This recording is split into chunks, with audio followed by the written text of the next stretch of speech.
A very good morning to all the students of class 9th. And students, from this particular lecture we are going to start the second chapter of your economics book, and the name of the chapter is People as Resource. From your very junior classes you have been continuously studying a lot about the natural resources and why they are so important and why it is important to conserve them. So about that we had seen and read various dimensions, but today we'll also try to understand people here as means human. Humans are also a resource and a very important resource, and we are going to understand that how people are known as resource. So we'll see various factors and various dimensions to understand this topic.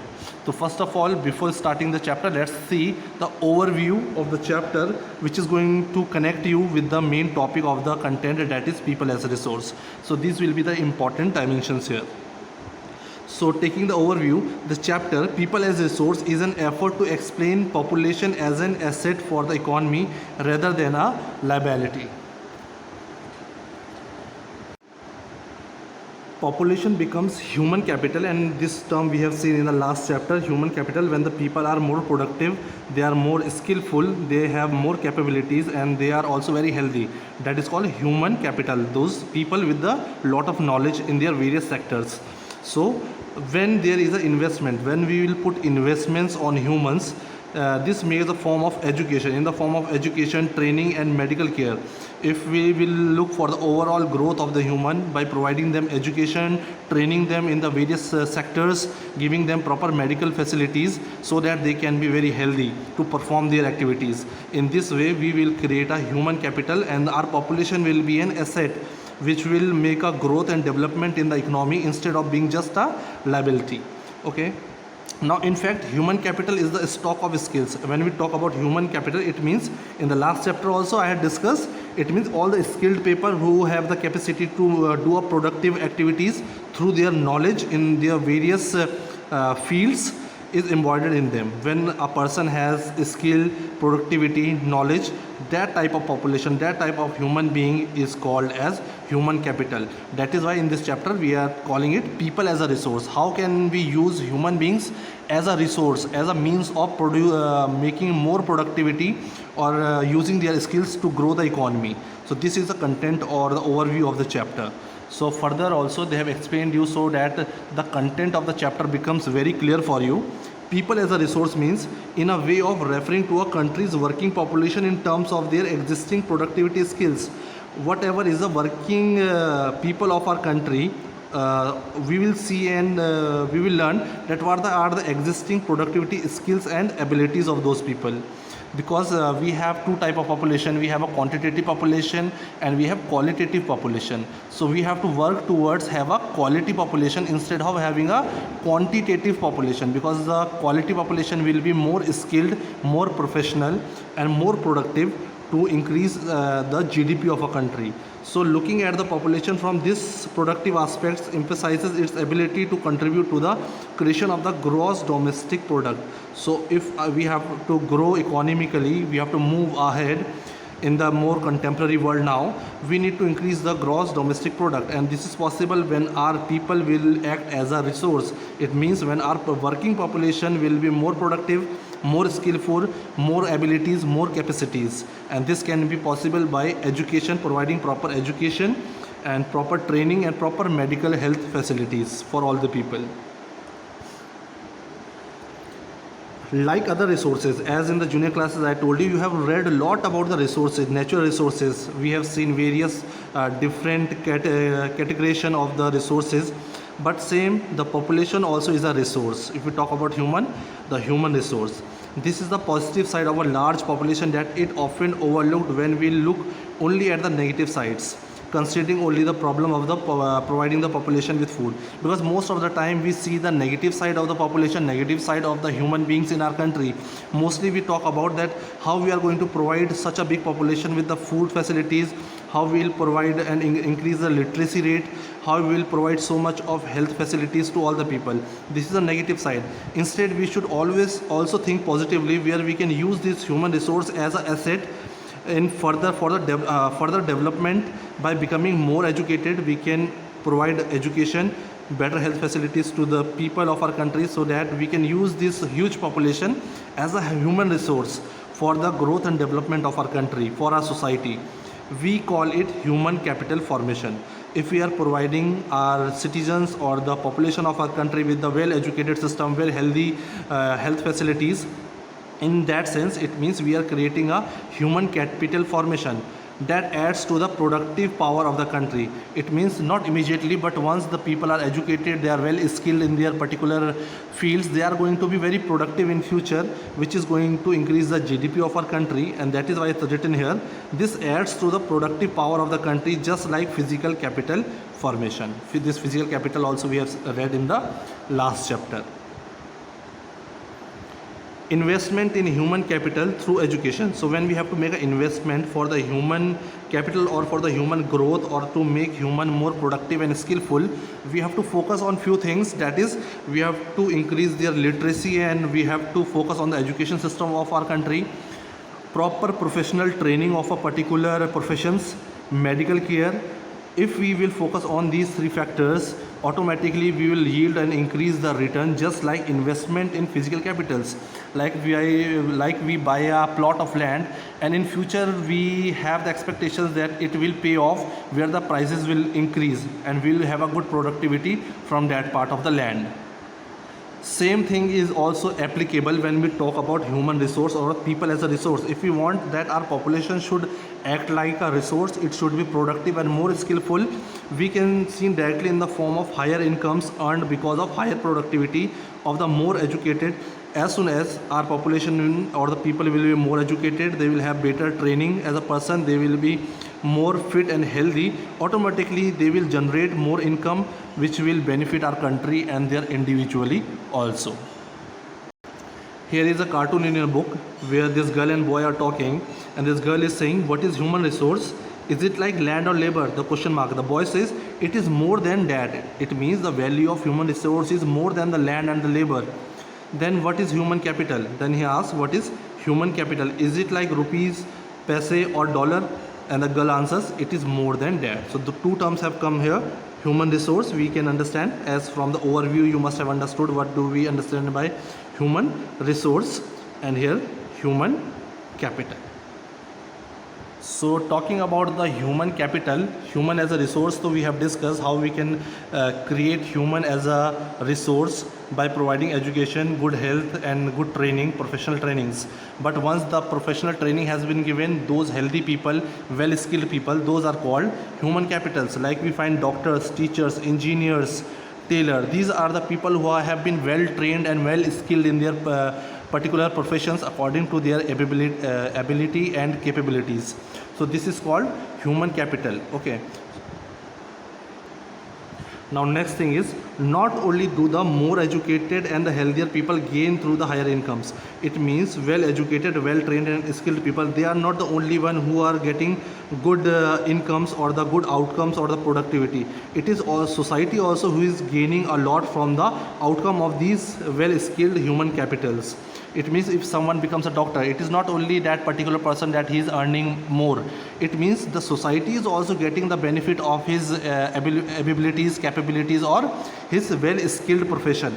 So in that, society also gains in other indirect ways, because the advantage of the more educated or the healthier population spreads to those who are themselves were not directly educated. So some part of the population which is not educated or which is not very healthy, very not skilled, unskilled people, they get the benefit from the people who are well educated or well skilled and healthy people. It means the people who are acting as a human resource, as a human capital, they provide benefit to the people who are uneducated and who are not very healthy.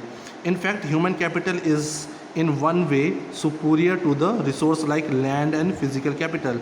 So here we are comparing that human capital or the human as a resource is more important. Human capital means when we talk about a particular profession, doctors, teachers, engineers, tailors and etc., many other professions, these people are even more important as compared to the land and physical capitals. Why? Human resource can make use of. It is only human being and his knowledge and his skills that can use the land for the best productivity. We create our machines for the productions in the various industries and factories. So the important role here is played by the human resource and the people who are called human capital. They are well trained, they have good knowledge, so they can only use the land and capital. If there was no humans, no human capital, no knowledge, this land and capital and other natural resources would have been of no use to the humans. Land and capital cannot become useful on its own, because land and capital cannot become useful its own. It is only human intelligence and human knowledge which is using these natural resources and using the land for the productivity of our particular nations. For many decades in India, our large population has been considered as liability rather than an asset. From a very long time, we have been considering our population as a quantitative, because we have a 135 crore population, which we used to have like a liability, but it has to be now asset. But as we have said that now population is acted as a asset. But a large population need not to be a liability. Here they are trying to say that in the older times we used to think that most of the population of our countries are just liability. We are country and then has to focus more on the facilities and privileges of the people.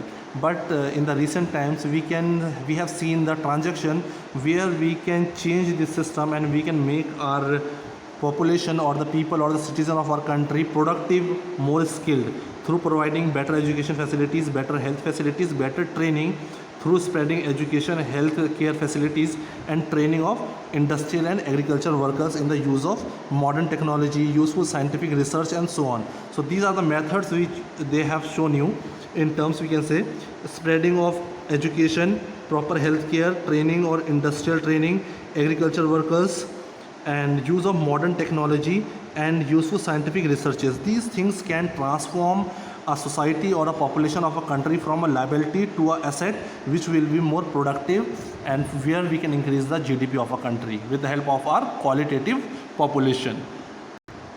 Now we will try to understand from your book. We will take two cases or two stories from which we can understand that how we can become a more productive resource, how we can make humans or the population of a country a more productive resource. On the individual basis also, we will be able to see the difference, that how a people can be more productive and how a people can be liability for the country.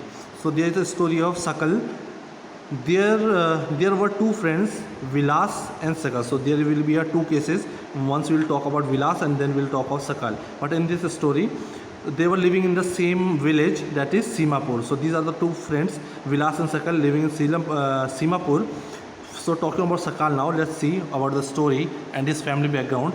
So Sakal was a 12-year-old boy. His mother, Sheila, looked after domestic chores. It means his mother was a domestic worker or a housewife. And if we talk about his father's name was Bhuta Chaudhary. He worked as an agricultural field. So he worked as a laborer in the agricultural field. Sakal helped his mother. So at home he helped his mother in the domestic work. He also looked after his younger brother Jitu and sister Situ. Though Jitu and Situ were the sister and brother of Sakal, but the younger ones. So if we talk further about his family, his uncle name was Shyam, and he had passed the matriculation examination but was sitting idle at home as he did not have any job. He was educated, he has passed certain exams, but still he was unemployed, he did not have any job. So Bhuta and Sheila, the father and mother of this boy Sakal, they were eager to teach Sakal. So that father and this was mother and this was a son. So they were very interested that their son Sakal should be more educated so that he can be more skillful, so that he can he can use his abilities and the capabilities to grow. So they forced to join the village school. So they sent him to the village school, which he soon joined. He started studying and completed his higher secondary education. So soon he started studying and he completed his higher secondary education from the same school village. His father persuaded him to continue his studies, but his father said that you must continue your senior higher studies. So he raised a loan. So he took a loan for his son so that he can study a particular course in computers, vocational course in computers, a professional course. So Shakal was meritorious and interested in study. So he was very interested in studying from the beginning. With a great vigorous and enthusiasm, he was enthusiastic and interested in the studies. So he completed his diploma or the course which he started, that is vocational course in computers. As a professional, he completed his course. After some time, he got a job. So on the basis of that course, he got a job in the private firm. He even designed a new kind of software. So he was so well trained now. He was skilled because of the education. He saw a lot of transformation in his skills. He using his skills and knowledge, he created a software himself. He designed it. This software helped him to increase the scale of firm. That is why, because of his development, his knowledge, the private firm was also benefited, and they increased the sale of the softwares. His boss acknowledged his service. So now the boss of the private firm, he acknowledged the services and the knowledge of Sakal and rewarded him with the promotion, and he was soon promoted to the higher post. So that was the story of Sakal, that how from a very poor family, agricultural laborers family, he became, and he studied how he grew, how he improved his skills through education. So in the other example, we see the story of the other friend, that is Vilas, staying in the same village. He was 11-year-old boy residing in the same village and as Sakal. Vilas' father Mahesh was a fisherman. So his father was a fisherman. His father passed when he was only 2 years. His father passed away when he was only 2 years old. His mother Geeta sold fish to earn money to feed the family. Okay, she brought fish from the landowner's pond. So she used to buy the fish from the landowner's pond and sold those fish in the nearby mandis. She could earn only about rupees 20 or 30 a day by selling fish. So they were somehow surviving. Vilas became a patient. Now talking of that boy Vilas, he was not physically fit. He became a patient of arthritis. Arthritis is a disease where we have swellings and pain in our joints, in our body, in the various joints. So he had this medical problem. So his mother could not afford to take him to the doctor, but his mother was not able to afford the amount of money which she had to pay to the doctor, because she was just earning 20 to 30 rupees by fishing, by buying the or the selling of fishes. So he was not interested in, also that boy Vilas, he was not interested in studies. He helped his mother in cooking. So he used to stay at home. He was not fit, healthy, but still he used to help his mother in the cooking. Also looked after his younger brother Mohan. After some time, his mother fell sick. After some time, the mother of Vilas also fell sick. Okay, and there was no one to look after her. There was no one in the family to support them. So ultimately, it was Vilas who was not educated at all. He was not skilled. He had to work as a forced labor, we could say. He had to sell fish. He did not want, but since his mother was not well, to survival of his family, he had to work and sell the fish in the same village. It means he opted for the same profession what his mother was doing or what his father used to do. So his like mother, same his like his mother, earned only a measure of income. It means he used to earn only 20 or 30 rupees a day. So it's written here, do you notice any difference between the two friends? What are those? So what are the difference between those two friends? And the stories we have seen, these two friends are from the same village, but there is a lot of difference if we talk about their skills, knowledge, development, and the life they were living now as a grown boy. Now let's see. In the two cases studied, we saw Sakal went to school. Sakal started going to the school as his parents wanted him. But Vilas did not go to the school. He did not like studying. Sakal was physically strong. If we talk about Sakal, he was physically fit. He was healthy. And there was no need for him to visit the doctor frequently. So there was no need that he had to visit the doctor. But on the other hand, Vilas, he was a patient of arthritis. He faced a lot of problems of the joint pains. So he lacked the means to visit the doctor, but he could not visit the doctor because his mother did not have the money to pay to the doctor. So Sakal acquired a degree in computers. We read that he went for the higher studies and he did a degree of computer programming where he designed various softwares. Sakal found a job in a private firm. While talking of the Vilas, continued with the same work as his mother used to do because he was not educated. He did not try to groom or increase his skills. He earned a meager income like his mother to support the family. So we can see such a difference, a very big difference between these two boys. And the factors which led to this difference are just education, health, and better training, opting for the better opportunities to grow in life. In the case of Sakal, several years of education added to the quality of labor. It means whatever skills he was doing, education added to his skills. This enhanced the total productivity. It means because of this increase in his skills and knowledge, the total productivity of Sakal has increased. He was working for a private firm. From his output, the company firm was also getting benefits, and at the personal level, he was also increasing its productivity or economy. This is in turn pays an. But if we talk about Vilas, there could not be any education. He was not educated. His health was not good. He was not well trained in any professional activities. He spent his life selling fish like his mother. Since henceforth he draws the same salary of unskilled labor. So he came under the category of unskilled labor, where he was not professional. He did not go to increase his capabilities. So he did the same job which his mother and father used to do. So investment. So what do we understand now by these two examples? That in a country, if we make investment in human resource, as a country, as a government, if I think that if we increase and few investment in the human resource means human population, by providing better educational policies, better facilities for medical care, better training in the professional fields, this can give higher rates of return in the future. In future, that people will be helpful and they will act as a human resource for the country, where we will get a better productivity because of their well skills. This investment on people is the same as investment in land and capital. Same, we can compare the investment on people or the human by providing them education, better medical facilities and well trained system. This will be same like we invest on land and capital, through which we in future we get the better productivity. Once invest in shares and bonds expecting higher returns, because when we invest in the land and capital, in future we expect the higher returns from that particular land or capital.